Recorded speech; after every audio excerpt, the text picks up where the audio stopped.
Kung sa'yo mga lungin mo, di sa mong kinabuhi, pero nag-isip ka, di na mo isip ang kanang kalipay sa Ginoo sa mong kinabuhi. Kanang kung sa'yo mga lungin mo, yun. So, ang mga prayer po din mo, ginawit na sa kinabuhi.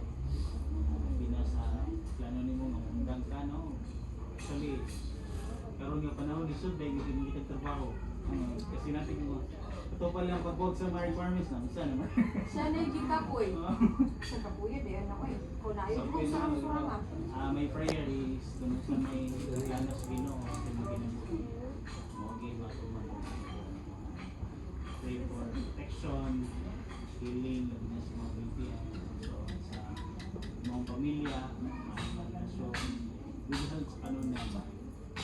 Pinugit kami niya tayo sa pinuha, mga prayers mo, lastly, happy birthday, and God bless. Ako ang nag-siguro, Pastor. Sa ako ako ay sunod ni Pastor. Ako lang diya sa daghan ko siguro pero kuha ako busa. Diya lang sa Matthew 6:33. Seek ye first the kingdom of God and His righteousness, and all these things shall be added unto you. Unahon gini mo ang atong labaw nga magagahon. Labing gamhanan sa tanan. Kaysa diha ang atong unahon